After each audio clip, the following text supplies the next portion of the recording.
Good morning, everybody. This is the P5 parallel session of the Festival of Public Health. I'm Paula Whitaker. I'm a senior clinical lecturer here at the University of Manchester, and helping me chair this session today is Claire Hewish and Monica, and they'll be helping you in the chat throughout the session and any problems you have. So please put any messages, any queries in the chat.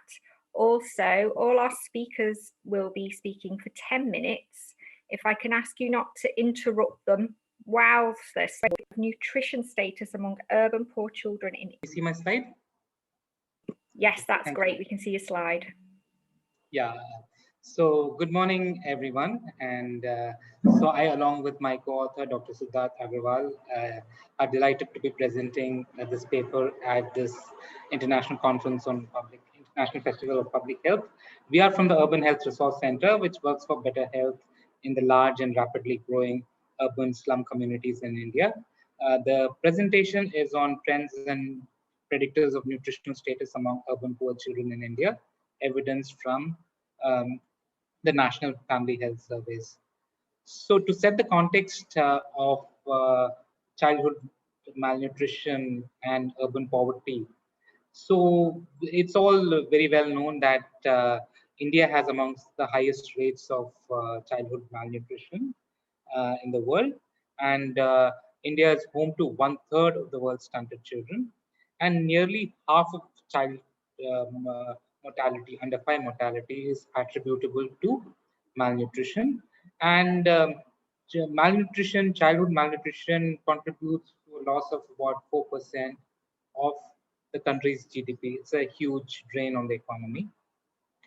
And India is also rapidly urbanizing as the rest of the developing world. And the current urban population as of 2021 is estimated to be 470 million and is expected to reach 600 million in the next 15 years. And slums constitute about a quarter of all population of the urban population in the country. And along with rapid urbanization, there's a faster growth in the slum population of the country as well. So in this presentation, we're trying to describe the disparities in child nutrition status in urban India, and also understand the association between child nutritional status and environmental health conditions, and understand more broadly predictors of child nutritional status in an urban poor setting, and identify policy and program implications for improving child nutritional status among the urban poor. So we use data from the Indian National Family Health Survey, which is part of the broader demographic and health surveys in many countries in the world. And the 4th round of the survey was conducted in 2015-16, and it had a overall sample size of about 600,000 households. And we used the bottom 25% of the urban sample on in terms of the wealth index, which is an asset-based index, as representative of the urban poor, and the rest, the top 75% of the sample, urban sample, is taken as the non-poor, and we used multivariate and bivariate analysis to assess the predictors of childhood malnutrition status in terms of child underweight, stunting, and anemia. And so this slide shows the trends in child malnutrition among the urban poor in the country over the past 2 decades. And we see that almost half of the children are either stunted or underweight, and 80% of the children under 5 are anemic. And with only a marginal dip in the malnutrition rates in the last survey in 2015-16. So we still have a very huge burden of malnutrition, especially among the urban poor. And this slide shows the disparity in the malnutrition status, stunting, wasting, stunting, underweight, and anemia by the different economic groups in the urban areas. So the rates of malnutrition, of stunting and underweight are about twice that of the urban rich. And even but in with regards to anemia, the rates are equally bad. With even the urban rich, the rates of anemia are 50%. So coming to the environmental conditions of the urban poor, the most striking feature of slums anywhere are the dismal housing and living conditions. And only 30% of the urban poor households have access to piped water, and 60% of urban poor households, only 60% have access to toilets. Similarly, only 35% of the urban poor households have separate room for cooking, and 40% of the urban poor households have a like room density of more than 4 persons per room.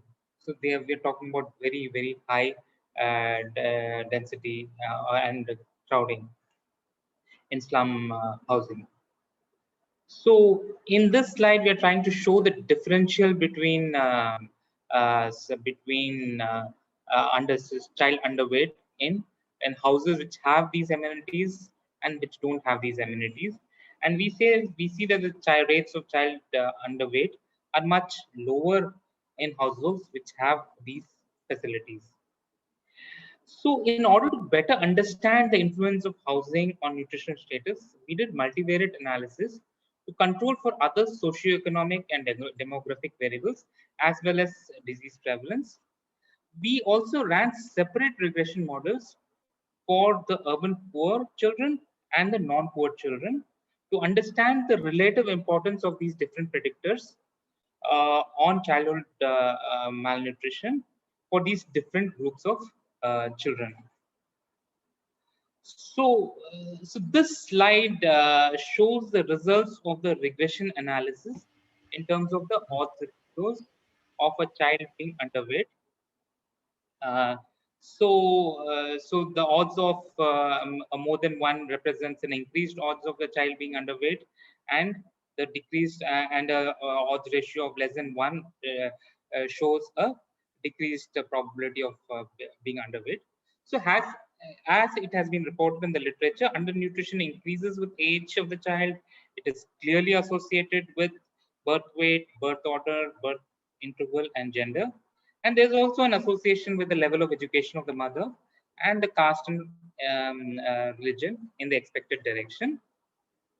So, however, I would like to draw your attention that there are these lower odds with regard to child being malnourished in households with toilets and with piped water supply, even after controlling for other social, economic, and demographic variables.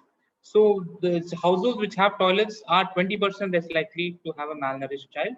So, and even households which have a water supply are 10% less likely to have a malnourished child.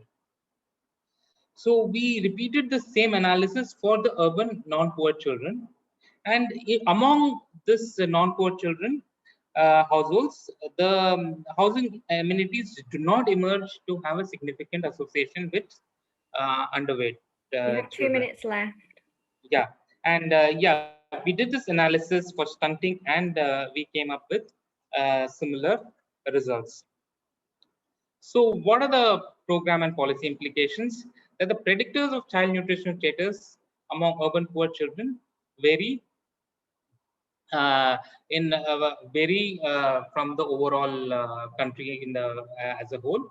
So the availability of housing amenities, toilets and water in particular, emerge as powerful predictors of nutritional status. And in addition to long-term initiatives to improve educational levels and infant feeding practices, it is important to focus on improved living conditions and improving behaviors through community mobilizations such as motivating slum communities to build low-cost latrines can be an effective strategy. And legality of slums constitutes the greatest impediment in providing basic services, including water supply and sanitation, and this needs to be tackled. And the provision of basic services should be seen from the perspective of human rights for this vast and largely rapidly growing population. And in addition to basic services, health and other social safety nets should also be promoted. And apart from a basic human rights perspective, it should also be seen from a economic growth perspective. These slums represent are the engines of growth for the urban economy by providing low cost low cost labor and um, servicing the urban middle class and the rich. So they are the means for sustainable economic growth. Thank you. Thank you. That was brilliant. Okay, thank you for going first. Has anybody got questions for Kaushik? So I wanted to ask you, it looks like things have improved in the last decade or so. Are you confident that that improvement is true? Is the data capture between those periods similar? Yeah, I mean, so we are using the same survey, the National Family Health Survey, across the different rounds, and we are using the same wealth indices, and also using the same parameter in terms of the bottom 25% of the urban sample. So they are all comparable with that regard. So was the completeness kind of comparable? Yeah, they're all comparable, and I mean, to responding to the questions on the chat. So the other studies do not place a lot of emphasis on socioeconomic status and feeding practices. In addition, we are seeing from the study that these environmental conditions and housing are very crucial. And so these is specifically for urban poor areas, and these need to be tailor-made policies and programs for the urban areas, and more so in this pandemic where crowding and lack of hand washing water exacerbate the situation. So slums are kind of are very prone to the pandemic. Great, thank you. We've got a couple of questions that have come in. Thank you for your really interesting study and great presentation. You might want to take both questions at the same time. So what do you need to implement these findings? And also, what will the pandemic mean for these findings? Yeah, like as I said, like the pandemic, I mean, in terms of better facility, like sanitation and housing and slum density, all of these, the pandemic has put extra pressure on slums because of the lack of amenities, water, hand washing, sanitation, and crowding. They are all emphasizing the importance to look at these issues. And to the first question on how to implement these findings, so we need like there are programs for sanitation and water supply in these facilities. We need to specifically give more importance to urban poor because of the direct association with nutritional status. Right, thank you. Right, we'll move on to our second speaker, Alan Aram, please. If you can share your screen and tell us about cutaneous leishmaniasis in the Middle East. My pleasure. Yeah, it's a bit of a mouthful. I was tempted to duck it. Yeah, good for giving it a go. You did it perfectly. Can you see my screen? Yes, that's lovely. We can see your slides. So thank you so much, Paula, for the introduction, and also to helping organize this event. It's great to be a part of this festival, and thanks for you to listening today, and to my other presenters and Kaushik for that wonderful presentation. So like Paula said, my name is Alan Aram. I'm a medical student at the University of Manchester. And as part of my Master of Public Health, I conducted a systematic review with the help of Dr. Omar Ali and Professor Arpana Verma, both of the University of Manchester. And we looked at the impact of cutaneous leishmaniasis on refugee populations in the Middle East following the Arab Spring of 2011. And I'm here to give you a whistle-stop tour of what we did and what we found in a very strict 10 minutes. Here we go. So what is the cutaneous leishmaniasis? Leishmaniasis is a group of neglected tropical diseases. There are 3 forms, with the cutaneous form being the most common. So cutaneous just referring to skin, and leishmaniasis being the name of the disease. Like we said, it's a bit of a mouthful, so I'll just be referring to it as CL throughout. It's a parasitic disease of which there are several species. And the parasites are spread by the bite of infected female sandflies, as pictured here. And these bites cause skin lesions that are self-healing, and the healing time can be up to 20 months. And unfortunately, they more often than not leave a deep scar at the site of infection. However, there are a broad range of different manifestations, from localized nodules all the way to more disfiguring and debilitating lesions, unfortunately. The current gold standard method of diagnosis is by analyzing a sample obtained from one of these lesions under a microscope. And the disease is treatable. However, the medications that are used are expensive, toxic, and have a lot of unwanted, quite nasty side effects. And on the next slide, I have some images of lesions affecting Syrian patients in particular. And I just wanted to give a heads up if anyone's feeling particularly delicate this morning for whatever reason, they might want to look away because it's a little bit gory with them. So as you can see, there is a wide range of spectrum of disease, from more milder cases at the top to quite debilitating ones you may be able to appreciate here at the bottom right, unfortunately. So it's estimated there are up to 1.2 million cases of CL every year across the world. And the disease is regularly found in over 100 countries internationally. However, over 70% of all cases can be seen in just 10 countries, which I've highlighted here. And leishmaniasis is strongly associated with poverty. So as you might notice, incidence tends to be highest in these sorts of developing countries. So with regard to the Middle East in particular, the Arab Spring, which I'm sure most of you remember from 2011, has left Syria in a grip of an ongoing civil war for over a decade now. Millions of Syrian people have been displaced, either within the country itself or to neighboring countries and beyond. And this mass migration has helped CL increase markedly in incidence. Today, CL is the most prevalent neglected tropical disease in the Middle East conflict zone, and in this systematic review, we wanted to focus on the disease burden of CL within refugee populations within the Middle East, as it appears there may be a hidden epidemic among these populations. So what did we actually do? The listed electronic databases were searched, and the eligible studies from these searches were also hand searched by reference lists and through forward citation, and a various combination of the search terms listed here were used.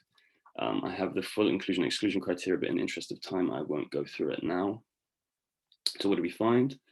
So we identified 863 records, 23 of which met the eligibility criteria, and we extracted data using a data form that we specifically designed to extract the most reported data from the included studies.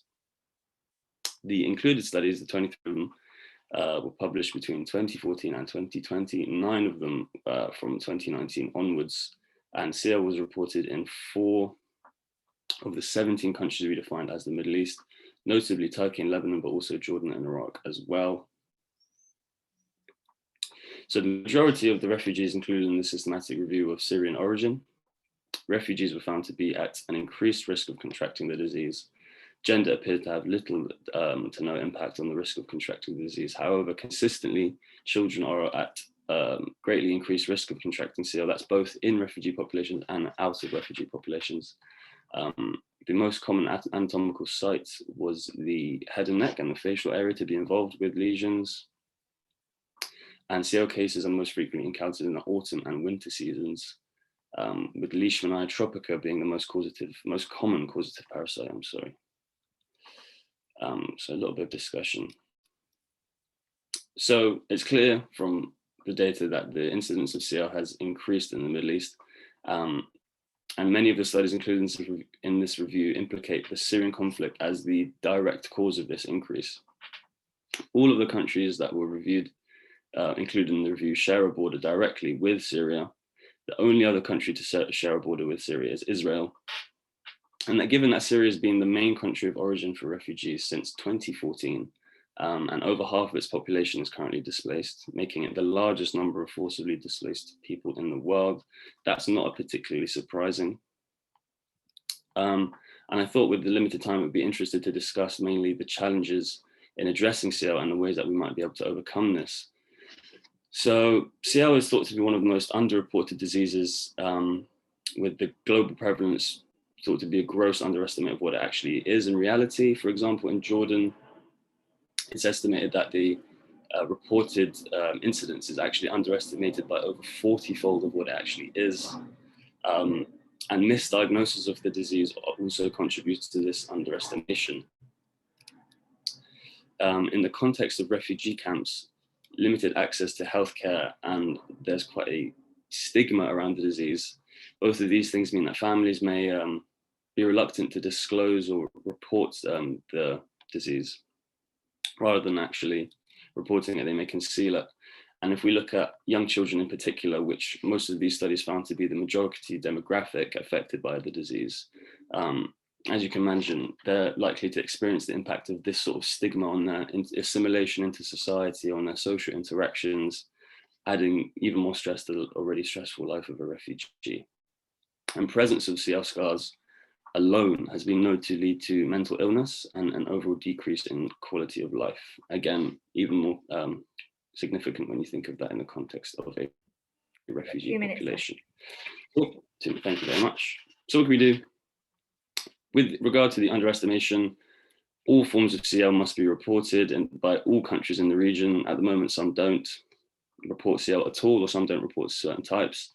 National or regional or both sort of surveillance or reporting systems should be put into place with an emphasis on active surveillance rather than the passive surveillance that takes place today. Hopefully that would allow for earlier detection and prevent outbreaks altogether. Consistently, it's been cited that speciation, so identifying the particular species that causes the leishmaniasis, is key in addressing CL. And for example, PCR, as well as confirming a diagnosis, gives you the species at hand, which is important when we think about treatment, because there are various treatment regimens, and also when we're thinking about drug resistance, to give the most appropriate treatment. Regarding controlling and survival, the main way to do this is just continue the existing improvement in living environments and hygiene infrastructures that refugees live in.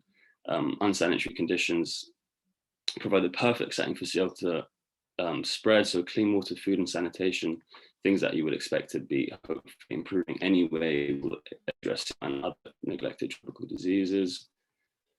And it's known in the literature that one of the most destructive impacts of CL is the psychological, social, economic impacts. And interestingly, it's worth noting that none of the 23 studies that we reviewed considered these impacts or evaluated them in any form.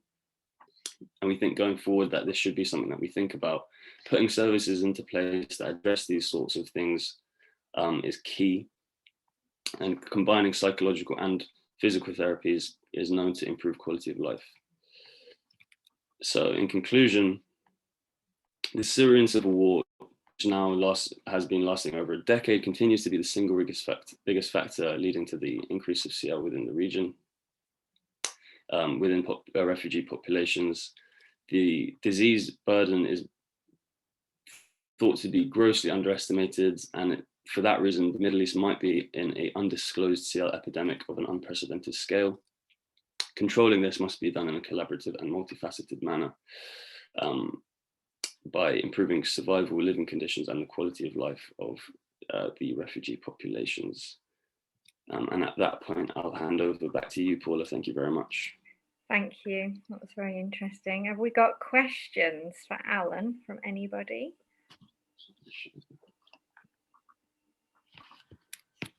I don't see any in the chat. I wanted to ask you, Alan, do you know, sorry, questions are coming in. Do you know what sort of proportion of people actually get access to treatment? So it's thought that it's, I don't have a specific number, but it's thought that it's not very high because the disease, there's very limited sort of knowledge around the disease. So it's when people have a lesion, they don't often know that it's a case of CL. They might just think it's some sort of mosquito bite, etc. So that often it just goes underreported. Hence, when I was talking about the passive surveillance, it just, as you can imagine, is underestimated because no one's actively reporting or no one's actively going out to communities to try and identify cases.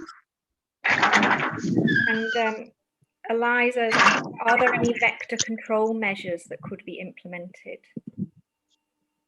So at the moment, there's very little being done in terms of vector control. But one of the recommendations would be that before setting up refugee camps or before expanding refugee camps, it would be a good idea to assess where you're setting up camps, to assess what sort of vectors there are there, and if there are, potentially eradicating them or deciding to do it somewhere else. Obviously, that's quite an ambitious goal, but it would be very key in terms of eliminating vectors such as rodents, which often can carry like zoonotic cutaneous leishmaniasis.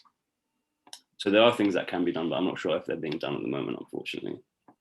Okay, and Monica asked, do you have any idea how your recommendations might be progressed? Recently, Turkey, I believe it was Turkey, published some guidelines in terms of dealing. Obviously, Turkey is taken in, but the majority of Syrian refugees at the moment, they're dealing with a lot of cutaneous leishmaniasis that wasn't there 10 years ago. So I think they've turned their attention to it. And they've recently released some guidelines for the diagnosis and treatment. So hopefully that might kickstart something.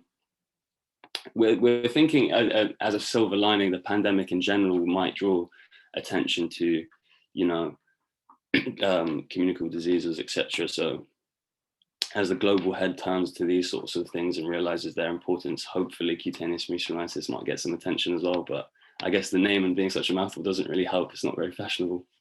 Only time will tell, we can only hope, but it looks to be getting worse and worse. So at some point, something's going to have to happen. Thank you, Alan.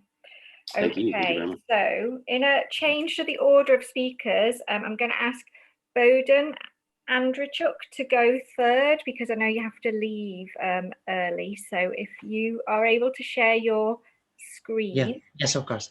Firstly, good afternoon to everybody, to my dear participants, and I need to be said that I'm glad to take part in this festival classes, and I would like to share my screen and present my presentation. Sure. Okay. Yeah, that's great. We can see your slides. Wonderful. I'm sorry. Okay. This would be an abstract that is called Ethical Aspects of Physical Therapy Practice. It was made by me and Professor Andrzejczuk Olga from Leslie Green Coving National University. Well, the main purpose of the study is to analyze the importance of training physical therapists, or it also called like physical specialists or rehabilitologists, to work with different categories of people in different situations as part of multidisciplinary team. This topic is quite vital due to their current COVID restrictions and impact on the total population, and physical therapists as an experts of improving quality of life in physical conditional scope. It's one of the main required, I suppose, specialists in this sphere.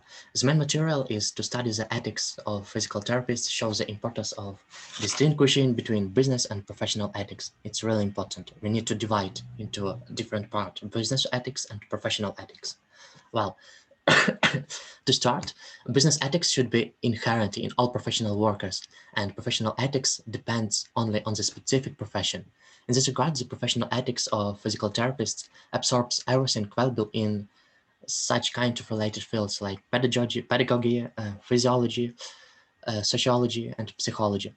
In fact, rehabilitation is an integrative multi-vector branch of restoring everything that was violated in the physical psychophysiological aspects as a result of the influence of traumatic or other pathogenic factor.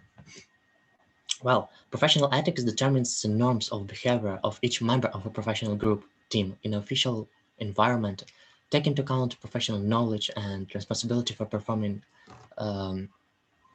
proper professional duties. Accordingly, ethics in the medicine as well as in the physical therapy is a set of moral norms. It's a more general term. And there are not only moral norms, but also principles of behavior of all specialists involved in the diagnosis of the disease, treatment, and rehabilitation of patients and further prevention. There can be such auditory of key people involved in this special medical ethics. There can be doctors, secondary medical personnel, junior nurses, rehabilitation specialists, and representatives of other medical related services. Well, as a finding of our research, the results of our study confirms that the professional training of physical therapists should be permitted with various aspects of medical ethics and deontology. Deontology is a science of moral principles and human physiological consciousness about this morality. Well, during all the years of training, it is necessary to develop the ability to listen to the opinions of others, defend own beliefs in a reasoned manner, and reject, if it would be possible, self-confidence and shyness if there are doubts about some kind of correctness. And it's also important to seek advice from experienced colleagues. This is the only way to form a highly qualified specialist who in the future will be capable of self-development and self-improvement. Well, this is the end of my presentation. I would like to thank you for your attention. And if it would be possible, I would like to extend my answers to your questions, if you have some of them. Brilliant, thank you. Any questions for Boden, please?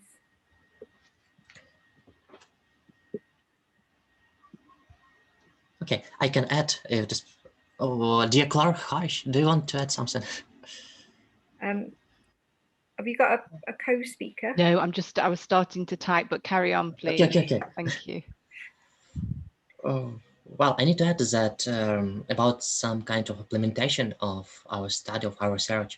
It's interesting that I have compared the ethical code of physical therapists in Ukraine, American Physical Therapy Code that was produced by the Physical Therapist Association in America, and also there are a legal act from the World Conference of Physical Therapy, and it was stated that some physical therapists faced with some issues in terms of professional burnout and having some kind of guidelines how to behave with the patients, if there will be some kind of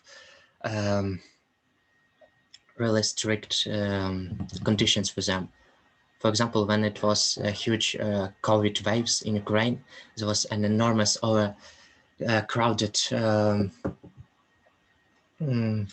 medical service offices, some kind of even clinic doesn't have any opportunity to give a proper support and advice to the patients and so on.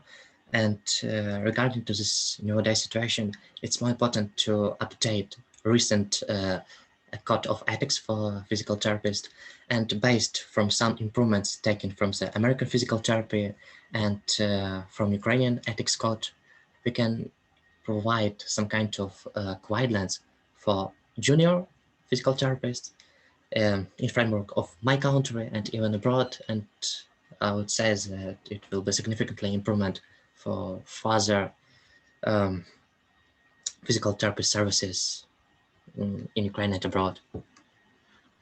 And Monica has asked, how did you actually recruit the physiotherapists? Recruit? Well,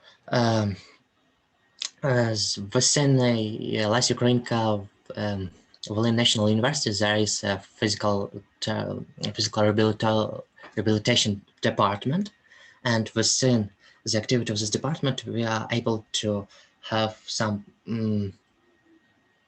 to recruit some specialized and their colleagues, which were joined in some research projects. and taking into account their not only academic performance, but the performance in the job, in the current hospitals, we are able to conduct the regulations of their work and how to improve that. Thus, the key institution that support us was our institution and local hospitals where they were worked. Brilliant, thank you. Okay, I'm going to move on to our fourth speaker at that point. So thanks for making it, Bodan, and feel free to leave when you have to. So our fourth speaker is Victoria Morris, and Colin Armistead as well, who is going to tell us about the HIV epidemic in Greater Manchester.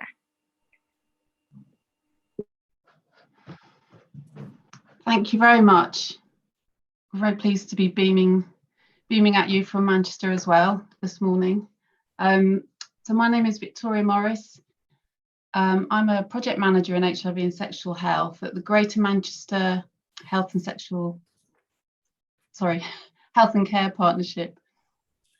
And I'm Colin Armstead. I'm Services Director at George House Trust, which is Greater Manchester's HIV support organisation. Come on screen, it's not moving. There we go. So in this presentation, we're going to explore the global frameworks that have been pivotal in planning a focused response to ending new transmissions of HIV in Greater Manchester. So we'll examine the initial findings of a service that targets a small population that delivers huge benefits for the individual and the system. And we'll finish by asking, are there any lessons here for ending the COVID-19 epidemic? So some definitions that we're going to use, and I'm sure that a lot of you will already be familiar with some of this terminology, but we wanted to go through them with you just for clarity. HIV, human immunodeficiency virus, is a virus that attacks the body's immune system. And if HIV isn't treated, it can lead to AIDS, acquired immunodeficiency syndrome. There is no cure for HIV. However, with early diagnosis and good adherence to medication, people living with HIV will enjoy a very close to normal lifespan compared to people who are not living with HIV. U equals U. People living with HIV who are adhering well to medication and have an undetectable viral load cannot pass HIV to somebody else. And this is known as undetectable equals untransmittable, U equals U. And this undetectable equals untransmittable message is of huge significance, not only for people living with HIV and the potential for its use as a very powerful way of challenging HIV stigma, but also in terms of educating and informing the wider population about HIV and HIV transmission. Complex needs. For people living with HIV and dealing with other life factors such as poor mental health, alcohol or drug misuse, or homelessness, good adherence to HIV medication is often difficult and frequently impossible. Without good adherence to HIV medication, viral load will remain high and the likelihood of HIV transmission increases.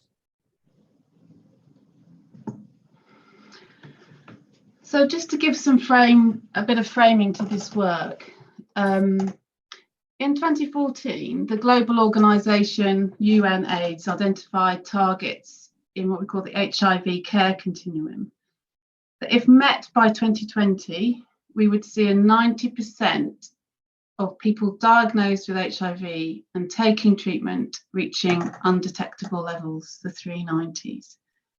And this policy environment challenged the status quo. It opened up possibilities to stop the virus. And it was a moment that marked the beginning of the end of the HIV epidemic. In 2018 and 19, all the leaders of the Greater Manchester City region committed to these targets, and we became part of the great global Fast Track City initiative. the same time, we invested in a programme of work focused on aspects of these three 90s called Hiv, HIV ending all new cases of HIV within a generation. So we were looking to accelerate and enhance existing work. So with approximately 6,500 people living with HIV, diagnosed or not, in Greater Manchester, we are a high prevalence area for HIV, within which there are some extremely high prevalence areas.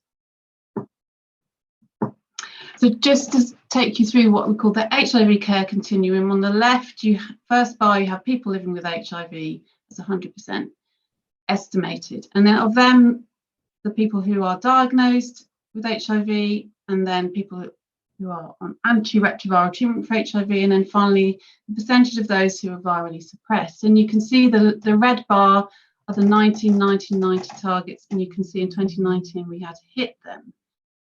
So this means really that our focus at this page, at this tipping point of ending the HIV epidemic, resources are best targeted to preventing HIV in the first place, in combination prevention, and the estimated 77% of people who are living with HIV and are undiagnosed.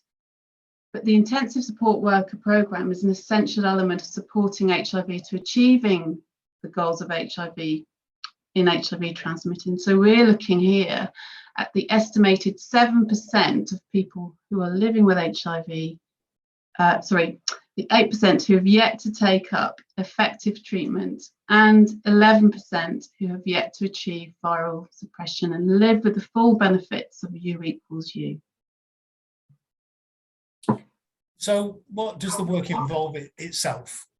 George House Trust, Greater Manchester's HIV support organisation, with funding from Greater Manchester Health and Social Care Partnership's Hiv programme, which Vicky has just talked about, employs 2 intensive support workers to provide a concentrated level of non-medical support to people living with HIV and with complex needs. Working closely with clinical multidisciplinary teams and taking referrals directly from them, the intensive support workers provide support and advocacy to address the key life factors preventing someone from adhering well to HIV medication. This might involve supporting someone to access mental health support or support in dealing with alcohol or drug misuse. And a key aspect of the work is the coordination of appropriate support services from other organisations at the right time for the service user and in the right order, something we called on the slide coordination and sequencing. And the key outcomes of the work centre around increasing clinic engagement, maintaining good adherence to HIV medication, reducing the risk of onward HIV transmission due to suppressed viral load, and reducing the risk of hospital admission for those people being supported. And we have on this slide some findings, initial findings of the impact of the work and impact for the individual. And indicators so far point to the fact that this work has significantly improved clinic engagement for people referred to the scheme and has improved adherence to HIV medication. I'm not going to go through the percentages on the slide. You can read those. It's very boring reading those for everybody. You can see them. But the current slide does give you some indication of the outcomes so far, which we have to say has exceeded our original expectations. And we have also seen 2 babies who were born without HIV to women who were supported through the intensive support service. And it's important to note that clinicians who are involved in the care of those women have been very clear that without the intervention of the intensive support workers, the likelihood of those babies being born with HIV was extremely high. And whilst the lifetime treatment costs of those 2 individual cases would cover the cost of the intensive support programme we estimate for 13 years, the well-being and quality of life benefits to both the mothers and the children who were supported are immeasurable. We have 2 minutes left. So just something about the benefits of the work. The work allows clinicians to focus on HIV health in the knowledge that patients with complex needs are receiving support specifically to address other key life factors. Reducing the risks of onward transmission of HIV by supporting people to have and maintain undetectable viral levels, whilst also addressing other key factors impacting on the lives of people living with HIV and with complex needs, has a clear and significant public health benefit. Increased feelings of general wellness and reduced reliance on primary care services are clear benefits, as is improved clinical engagement. Did you finish?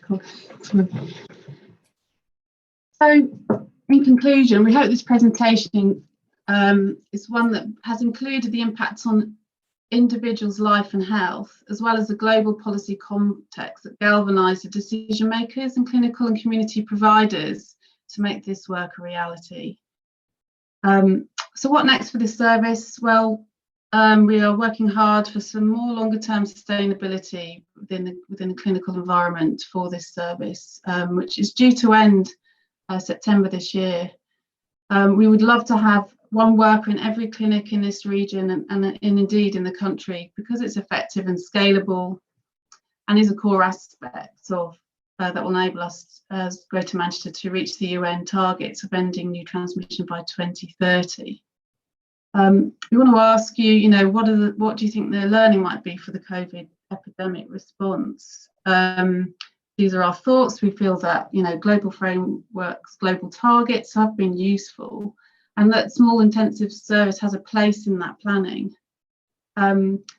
Working across clinical and non-clinical has been an important approach. Combining the social with the medical. And that, just to highlight, there are people with complex needs needing intense support, and people with complex needs will be around, will always be there for us as a factor in. So thanks very much for listening. Do let us have your thoughts or any questions. Okay, thank you. Any? I have a question to start off. You talked about multidisciplinary team working being key, and as we know, public health interdisciplinary is also key. Could you give some examples of who those people were and those professionals, organisations, please? So in terms of multidisciplinary teams, the intensive support workers are embedded with those multidisciplinary teams in HIV clinics. So those teams involve specialist nurses, consultants, psychologists, and anybody else involved in a patient's care. And where it's identified that the person has a level of support needs that would merit some extra support from the workers, then they are referred to the intensive support workers. So the real key to this is working as part of and embedded in the HIV clinic teams in order to identify people who need that support most. Thank you. Thank you. We've got a question from David, who is based, I think, widely in Africa for HIV prevention. Male medical circumcision is performed. So he's asking, how is the uptake of male circumcision as a HIV prevention measure in Manchester? But my understanding is we don't do that in the UK because our prevalence is not as high. I don't know if you want that would be the answer I would give, but I'm not a medical person, so I wouldn't know the specific answer to that question, I'm afraid. I don't know either, I'm sorry. Yeah. So I think even though within the UK our HIV prevalence is high compared to the rest of England, it's not so high on a population scale that using a widespread prevention measure such as circumcision would be cost effective for us. So we don't actually do that in the UK. I mean, I think our main prevention tools at the moment are PrEP, so pre-exposure prophylaxis. It's U equals U, so the fact that people living and diagnosed with HIV, almost all, are taking medication that make them undetectable and untransmissible has been huge impact. condoms and sort of with frequent testing, regular, uptake of regular HIV and STI testing is important. Those are our main kind of focal points. So is it fair to say that our prevention focuses on kind of education and awareness and individual behaviour rather than kind of policies? Or I think it's a mixture of all of those things. But I think, as we pointed out in the presentation, one of the key things, certainly for us as an HIV support organisation, is pushing the U equals U message, the undetectable equals untransmittable message, which has gained traction over the last few years in terms of its relevance, its importance, as I said in the presentation, not only for people living with HIV, but in terms of educating the wider public about people living with HIV and the fact that somebody on medication, on treatment, with an undetectable viral load cannot pass HIV to anybody else.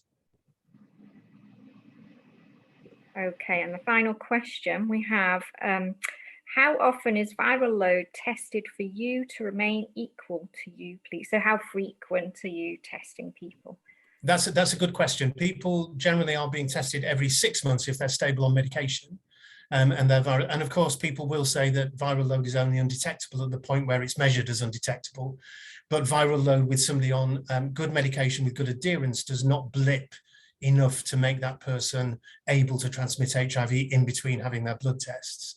COVID has had an impact on the frequency of people testing. Some clinics, certainly in this country, have now moved to yearly testing, where people are on medication and stable, and where their results from their previous blood tests have been stable and okay. Thank you both. Okay, so we're going to move on to our next speaker. So do we have Fat Jonah Cambery with us? I didn't notice you enter, but I'm just checking whether you've snuck in because I couldn't see them earlier. So if you don't shout now, I'm going to move on. So we'll skip that one and go on to David, please, who's going to tell us about malaria prevention in rural Uganda. If you're ready to share your slides, David. Thank you so much, Paula. I'll share my slides now.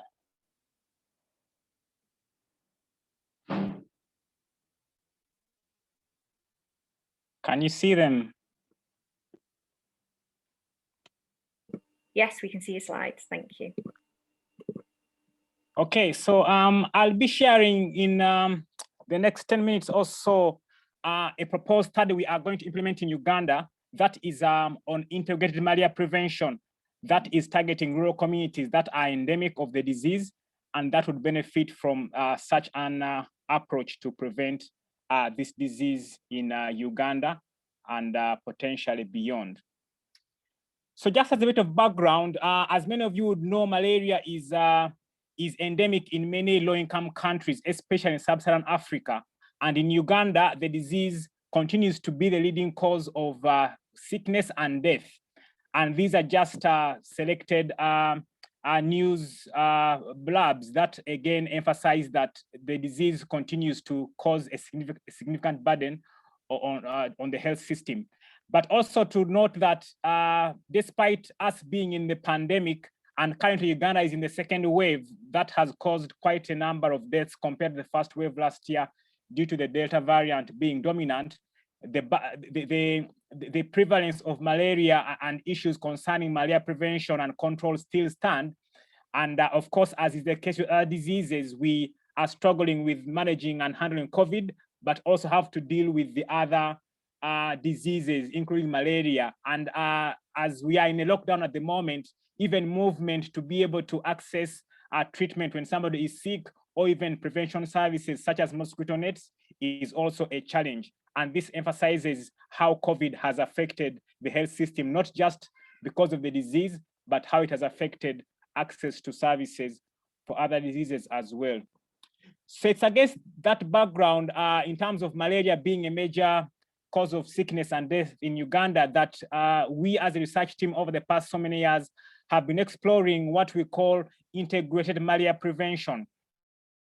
And this approach simply advocates for using several malaria prevention methods in a holistic approach, as opposed to using a single method that may be advocated more than others. For those of you, of course, who are familiar with malaria control local and globally, the main methods that have been promoted are sleeping under mosquito nets, in particular long-lasting insecticidal nets, but also indoors radio spraying, whereby insecticides are sprayed indoors so that when mosquitoes rest on the walls, they die. However, there's a lot of evidence that beyond those two methods, there are several other practices that can be implemented at households that can also play a significant role in reducing on the presence of mosquitoes around houses, but also reducing the entry of mosquitoes into houses, but lastly, reducing the number of bites that household members may get indoors. And this is just a list of some of those methods that we've been trying to investigate in terms of their use, but also issues surrounding them. One thing I want to emphasize is that we are not expecting households to use all these methods, because these are quite many, and some of them have challenges and issues as we'd expect. But we're trying to say that as opposed to using a single method like sleeping under a mosquito net, for one to think that it's a bulletproof to preventing the disease, we are trying to say that can we have several methods implemented so that they can holistically contribute towards reducing the burden of malaria. So myself and the team, we've been doing a number of studies on the subject, and that was part of my PhD a number of years ago. So evidence that we generated from this particular approach is that communities in rural Uganda were quite keen to take on use of multiple methods at their households. However, there were a number of challenges that emerged, including the cost of some methods that would require, of course, them to invest resources, including buying sprays and so on. But also the other concern was regarding some of the methods having insecticides as part of their composition. And people were quite concerned that some of the insecticide-based methods could actually have some risks to health. And therefore they were hesitant to use residual spraying and insecticides and other kinds of methods. So the team is trying to explore what else we can do and what more evidence we can generate regarding use of these methods individually, but also holistically. And that brings us to the study we are going to implement in the very near future, which is aimed at exploring the barriers and facilitators to using the various methods in preventing malaria at household level, both in the holistic sense, but also individually using participatory approaches. So briefly, I'm going to share with you how we propose to go about this particular study. This should be finalized in terms of ethical approvals and preparation towards the end of this year. And we start on the implementation next year. We are going to be using photo voice. And for those who may not have come across this methodology, it uses cameras or photography as a means of capturing images and situations and scenarios in the environment and in the community that relate to a subject of interest. And those photographs are used to facilitate discussion among the participants and also the researchers. And that's what we are going to use as a form of community-based participatory approach. We'll be recruiting 20 households from malaria endemic rural communities in Uganda. And we shall train the participants who will mainly be the household heads in those 20 households. And the training will involve use of cameras, ethics in research, but also general research principles required for participation in such a study. We shall give the participants 5 months to take photographs concerning the various malaria prevention methods in their households and community, and have monthly meetings over that period to be able to review the photographs that would have been taken, which will be discussed and audio recorded to support participatory analysis between the researchers and the participants. And later on that will be analyzed to be able to generate the data to have the conclusions emerge. And we shall disseminate the findings through publications, community dissemination events, seminars, and the like. So in conclusion, we hope that with this particular study, we shall generate more evidence on how the various methods are seen by these communities especially regarding how appropriate they are and how feasible it is to use the methods, not only individually, but in the holistic approach. And I want to add that our future plan is to have a randomized control trial on the approach, which of course requires further evidence in terms of how many methods we can include and which methods we feel are appropriate. And this we believe will be important if we can gather this further evidence from the study to inform our future work. And my hope is that by the time we have the next festival in next year, we should have findings from this study to share with those who will attend. Just to acknowledge finally the research team, but also the funding for this project, which is from EDCTP, supported by the European Union and the Foundation Botna.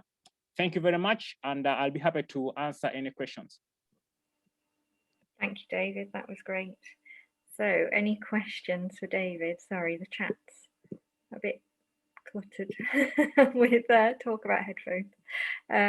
I was going to ask actually, with the participants, once you've trained them up, is there any kind of view that you'll be able to use those participants to kind of snowball that training throughout the community? Well, the training will primarily be for their involvement in the research. So we wouldn't expect them to carry out any further training as a primary responsibility. But one thing is for sure, the training will also include the various malaria prevention approaches that will be promoted as part of the study. So we expect that those participants will, in one way or another, while interacting with other community members, also share their experiences and lessons learned. But also from my research in carrying out photo voice studies, since participants normally move around their community with cameras or phones, they would normally be asked what they're up to. And that will also be a chance for them to, share their experiences and lessons learned to other members of the community who would also learn about the various approaches which could be taken up for other members of the community to also use them, or at least learn about them and think about using them in their respective households. Yeah, it sounds a really interesting approach.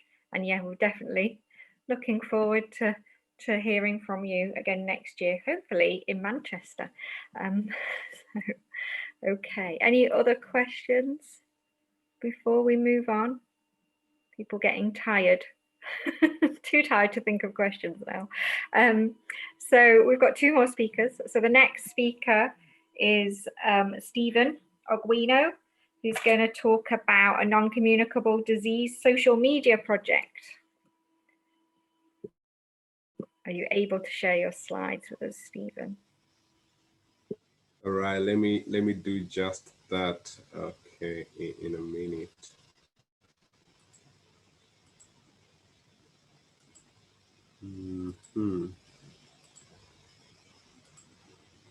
All right.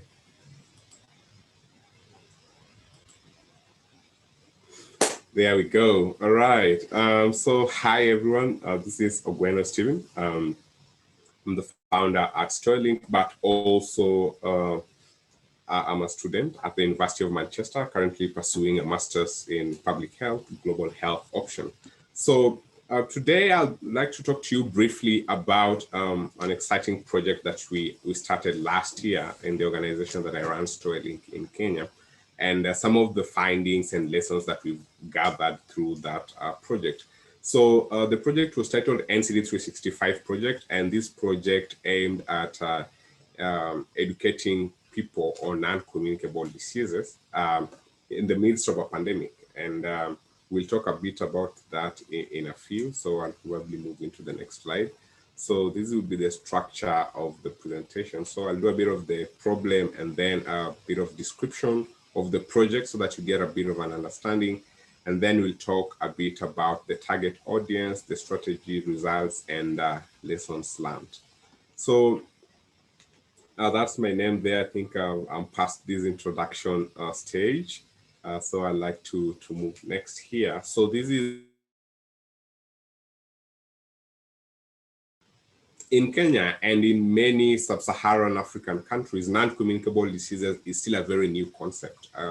there is very low literacy levels for non-communicable diseases in Africa, but also there's a lot of challenges now, especially when COVID-19 came to add into the picture. Already studies were indicating that people living with non-communicable diseases like diabetes and obesity are the people who are at even higher risks of developing severe complications from COVID-19. So with that being a major problem, at the beginning of 2020, then we challenged ourselves to try to solve the problem. And the way we try to do this is through the Ncd365 project, where the aim was to educate communities through the social media on the various non-communicable diseases and how to prevent them and how to manage them. So generally the public health aspects of non-communicable diseases. So throughout the year 2020, from January 1st to December 31st, we were sharing daily messages. Daily messages were shared in the form of a message and a graphic. And this was through all of the social media platforms, so Facebook, Instagram, Twitter, LinkedIn as well. And also through personal messaging platforms like WhatsApp, where we had focus groups for to be able to share and have more personalized interaction in terms of the understanding with people on these diseases. And then also we had a bit of offline sharing where we developed a module. This module was to educate on non-communicable diseases in the communities. And this was actually developed in collaboration with Dr. Saroja from the University of Manchester as well, who works in this space. And then after that, we did a bit of a mobile health solution, so the Ncd365 mobile application. And so at the end, the program was we're able to target people both online and people offline, and also through the mobile app, which would take it to the next level. So after you've gotten the communication, you needed to consult with practitioners and hospitals, so you needed to get referrals, then all of those contacts would be in the Ncd365 mobile application. For the target audience, our primary target audience was community health workers and last mile communities with their offline interactions, but also young people and other social media users became our secondary audiences with the project in a bit of improving the literacy on non-communicable diseases. So the strategy was very simple. Daily messages which were being shared via social media and personal messaging. Events, medical camps, vaccinations even that were happening around your community. All of these updates were being shared through the Ncd365 mobile application, where we were able to update the users on what medical camps are happening, where they are happening, and the type of resources that they could be able to leverage on or take advantage on. And then finally, we had offline interactions with the community health workers, and this was in a bid to reach last mile communities with education on non-communicable diseases. We developed these toolkits that really simplified what non-communicable diseases are and really were able to explain them in very simple language for community members to understand. And again, also the mobile application, once downloaded, was available offline. So community health workers would use the application combined with the module to move into the communities. And as they move from door to door, then they are able to talk to them about these non-communicable diseases. So what are the results that we're able to achieve with this project? So this is a bit backwards. We are actually able to have 28 partners with the project distributed across 8 countries in Africa. And whilst the project didn't intend to, when we started off very small with the target population being Kenya. But as the project grew, more partners wanted us to be able to share this content. And so the content that we developed was shared in 4 languages, national languages, including English and Swahili, and Kinyarwanda for Rwanda, and Amharic for Ethiopian audiences. And the 8 countries were both from East Africa, West Africa, and South Africa countries. And that also we're able to reach around 2.4 million people in the year 2020, and the project is still continuing this year. So we're expecting to have reached even more people as the project goes. So this was also the other interesting finding, that people from 93 countries when we did our website review, we're able to access the content on our website and interact with it, and even ping back us and ask us a few questions and resources for the project. So seeing that this was a very simple project with the aim of using social media to educate communities on non-communicable diseases and to raise that literacy and awareness, and seeing that we're able to use both the social media, mobile health technology, and an offline toolkit to be able to do this, what are some of the lessons that we learned? One is that innovation and technology could help bridge the illiteracy gap in NCD's education. The other thing that we learned is partnerships is, especially for global health projects of this nature, partnerships is very core. And also we saw that sharing public health messages in local languages enhances understanding. And what we found out is that there's a very big gap between us, the specialists, and the community. So as the specialists, we understand things like morbidity and mortality and NCDs, and the community, they don't understand any of that. So having to translate that content in a way that they're able to understand it, we found out that that really enhanced the picking up of the project, and that is even what got more countries and more partners interested in joining. And then also finally, mobile health solutions like Ncd365 mobile applications, which are very simple and easy to use and have offline capabilities, can be essential toolkits for people like community health workers to be able to reach last mile communities with public health education on various topics. And then so what is the way forward with the project at the moment? So this year we are doing a phase 2 of the project. We are doing weekly animated videos. If you Google Ncd365, you'll be all over the place. And with weekly animated videos, we are targeting even a broader audience to include children and sort of the elderly, because sometimes reading is not a very good way to communicate with the children because of their concentration span and whatnot. So the animation videos, and they are very short, 1 to 2 minutes, are able to explain one concept on NCDs, and this is how we also are moving on with the project. Also, the other thing is currently we are working on, since the project started, it also picked up a research aspect. So a research paper is being developed, and hopefully next year we might be able to come and share the findings from the research as all over the world really is important in amplifying such work. So what would the call to action be from my end? This would be that when you could download the app from Play Store for free, it's accessible all over the world really. Follow the project at Ncd365. 365 is because the year has 365 days, and we share this message every day. So that's how we came up with the name. So follow the project at Ncd365 and follow contact details, my personal website, organizational website, and our email address if you are interested. And finally, I'll open it up to sort of questions. And yeah, this is, in the photo, this is the toolkit that we developed with Dr. Roger.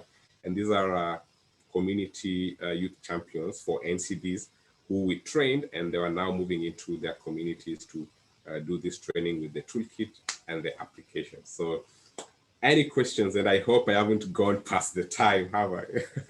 Perfect. So I didn't even need to prompt you. So that's fascinating, thank you. So we've got a question from Claire about what steps were involved in the scaling up the project from Kenya to your 8 stakeholder countries. Yeah, so the project was actually, the process for scaling up was very simple. So what we realized with scaling up projects into other countries is that other countries or other partners from other countries, if they are to engage in a project like this, then they need most of the processes simplified. So we took off most of the processes in terms of, content development, project management. We created a platform. We actually created a WhatsApp platform, which is where all of the partners are in, and that formed the primary communication channel. And so when other partners wanted to come on board, it was very easy for them because they just had to understand the project, sign a contract, and then show some commitment towards the project. And then after that, joining the platform, all of the information would primarily be given to them, and their work would just be to share and amplify in other countries, and also to participate in the translation of this information to local languages that then the project would be shared into. So yeah. Okay, sounds great. And it sounds like you made it very easy for them. So we've got another question about kind of disseminating. Do you see, what's the biggest challenge you see to being able to disseminate this even wider? I missed the first part, but if I got it, the question is about how can you be able to disseminate the project much wider? Yeah. Yes, so I'll probably go back here. We are currently now, this year, we're already at 12 countries now. So we are getting more and more people coming in. And this is a project that could be implemented almost anywhere really in the world, because the mode of the development is very easy, and we've taken off a lot of this load. So if people are interested in sort of partnering with us and working with their communities to be able to educate them on NCDs, all of the toolkits that we've developed are free. They're accessible online and offline, and we're able to share that and also just partner with them. So there's a very high possibility of this going into more countries, and that is what we're also aiming to do. So yeah. Okay, and can you give us any information about if you've had to deal with misinformation on social media, how you've tackled that, and also, did that any contamination with misinformation into your messages? Yes, so when we started, that was a very real concern that there's already a lot of misinformation going, especially here in Africa. NCDs is believed to be a disease of the rich. And for example, people associate some of these diseases and how they present with things like witchcraft and whatnot. And so we anticipated that from the onset. The strategy that we use to be able to deal with that is to counter that with a lot more information on the right information. So whilst you may not go and delete other people's posts on, on their misinformation on these diseases, what we saw as the opportunity to be able to override that is to be able to produce better information and then share it across multiple platforms, and many people sharing it at the same time, so that then there are higher chances of the good information coming up when you search for it, rather than information that is sort of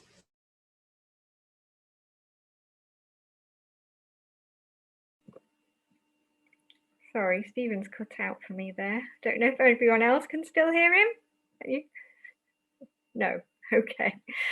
So if you can hear me, Stephen, there was a final question about what mechanisms or measures you have to ensure that people have actually read the messages, and also to measure the impact of the project on the community.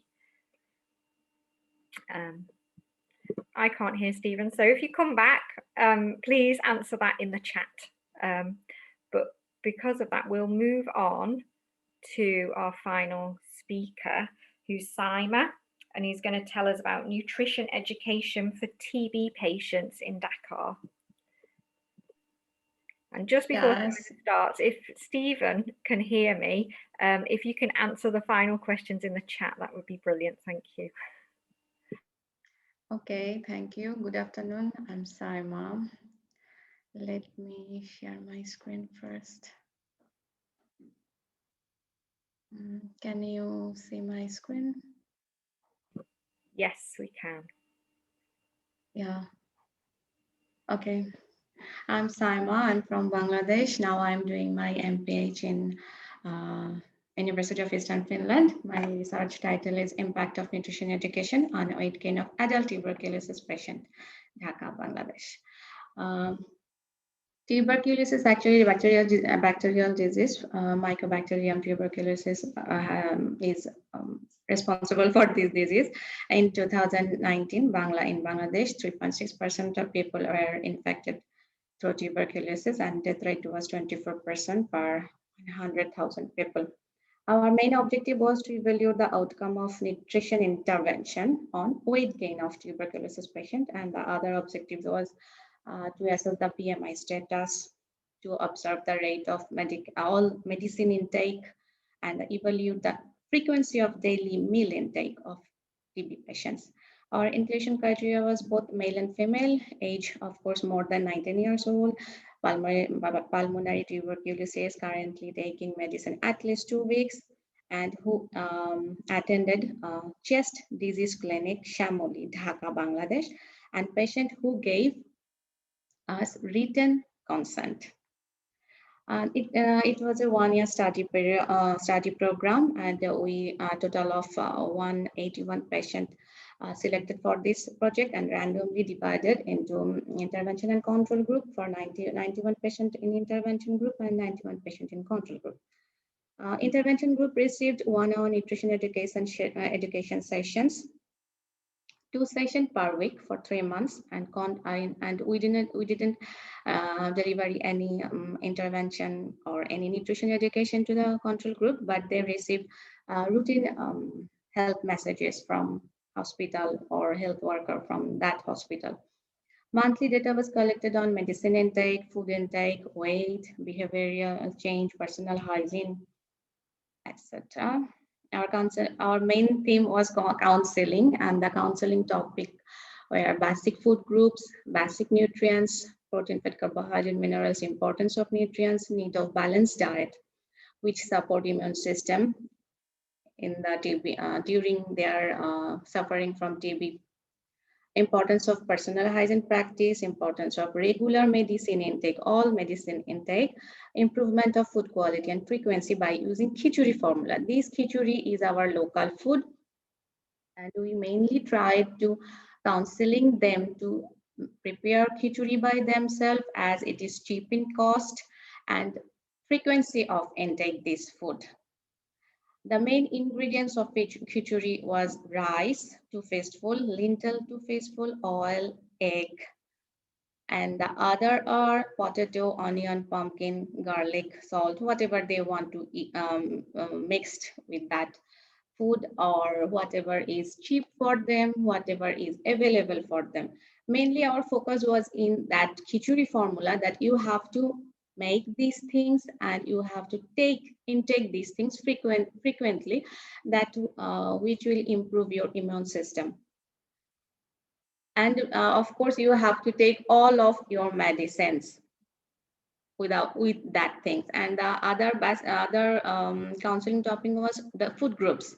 Milk, of course, if you able to drink milk, protein, fruits and vegetable, and grain. Bangladesh is a developing country, in developing country, hidden hunger is a very important thing. And this is the hospital which we selected. It was a government hospital. So the patients who came there are not that kind of socially, economically stable. So our main theme was to teach them how they make food, which is locally available and of course cheap in cost. After 3 months of intervention, we found that their weight has been gained. In intervention group, patients gain more weight compared to control group, like weight gain almost 3 kg in intervention group. In compare group, they also gained weight, but not that type of more like intervention group, and the p-value is quite significant. Near about it is significant. But in case of BMI, we found that there is a increasing trend in intervention group, but it's not statistically significant. But in comparison group, the BMI which has been increased is less than intervention group. I mean, in intervention group, the BMI has been increased compared to control group, but it's not that type of statistical significance. And when we want to talk about all recommended medicine intake, the patients who we have selected, they are already in a condition like they have already taken 2 weeks of medicine when we select them. So when we select them, we find that all of them are not taking all recommended medicine. Only almost 50% people are taking recommended all medicines. Because I don't know why, because maybe the thing is whenever they are feeling better, they just think that it's okay now, it will be okay if I can't take the medicine now. I don't know, maybe this is the reason, that's why they do not continue, they are not interested to continue the medicine. But after 3 months of intervention, I found that in intervention group, almost 58% are continuing to taking all recommended medicine, but in comparison group, only 36% people are taking all recommended medicine. And when we compare the daily meal intake, frequency of daily meal intake, we found that the people who are in more than 4 times food intake group, the intervention group intake more than 4 times foods than compared to control group. So I think it's quite good for our study that intervention group people take more food compared to control group, which is better for their health. And the strengths of our studies, patients of intervention group gained more weight than control group. All medicine intake rate was higher in intervention group, and the khichuri formula, they can be used by any family member who became sick in any time, because it's quite rich in calorie, protein, and fiber also. And the limitation of our study period was short. We include only one hospital, government hospital, and medicine intake rate and food frequency data were self-reported data by the patients. So it's the limitation of our study. And the recommendation, nutrition education on food ingredients, food frequency, personal hygiene should be included in the regular TB control program in our country, or for the whole country, for the whole world, to improve the health condition of the TB patients. Thank you. This is my presentation. And the important thing is that after this research, ICTDRB has organized a huge TB project with government hospitals for 4 to 5 years, and it has been started since 2018. It's running with that khichuri formula idea. So let's see what will come, what result will come in future. Thank you. Thank you, Simon. That's a great result, that it's been adopted. Any questions from the floor for Simon? Oh, yes, we've got one. Oh, no, sorry, Stephen's writing answers in the chat. So we have one from Rupai. TB patients usually have loss of appetite. How did you? Yes, this is the main reason that they are undernutrition. Most of them are undernutrition, but this is our real challenge and main challenge, that you have to make food with locally available cheap food, which will not be cost more. And our food, our khichuri is high calorie food, high protein food. If you take it 2 or 3 times in a day, you can easily manage your weight. Yes, we made that thing to basis in that topic, that they lost their appetite. That's why we made khichuri formula.